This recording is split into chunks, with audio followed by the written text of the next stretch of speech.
The Book of Daniel, Chapter 1. Daniel in Nebuchadnezzar's court. During the 3rd year of King Jehoiakim's reign in Judah, King Nebuchadnezzar of Babylon came to Jerusalem and besieged it. The Lord gave him victory over King Jehoiakim of Judah and permitted him to take some of the sacred objects from the temple of God.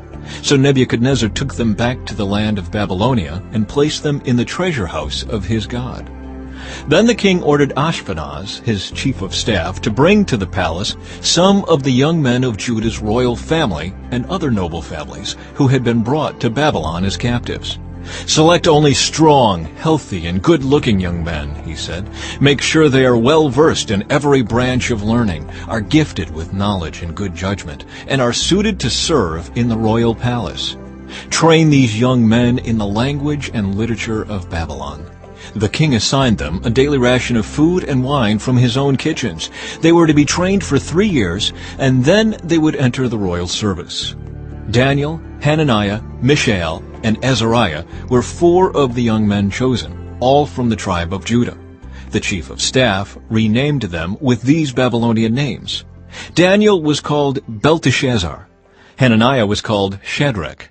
Mishael was called Meshach. Azariah was called Abednego.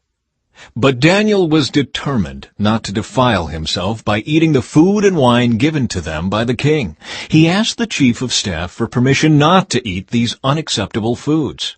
Now God had given the chief of staff both respect and affection for Daniel. But he responded, "I am afraid of my lord the king, who has ordered that you eat this food and wine. If you become pale and thin compared to the other youths your age, I am afraid the king will have me beheaded." Daniel spoke with the attendant who had been appointed by the chief of staff to look after Daniel, Hananiah, Mishael, and Azariah. "Please test us for 10 days on a diet of vegetables and water," Daniel said. "At the end of the 10 days, see how we look compared to the other young men who are eating the king's food. Then make your decision in light of what you see." The attendant agreed to Daniel's suggestion and tested them for 10 days. At the end of the 10 days, Daniel and his 3 friends looked healthier and better nourished than the young men who had been eating the food assigned by the king. So after that, the attendant fed them only vegetables instead of the food and wine provided for the others. God gave these 4 young men an unusual aptitude for understanding every aspect of literature and wisdom, and God gave Daniel the special ability to interpret the meanings of visions and dreams.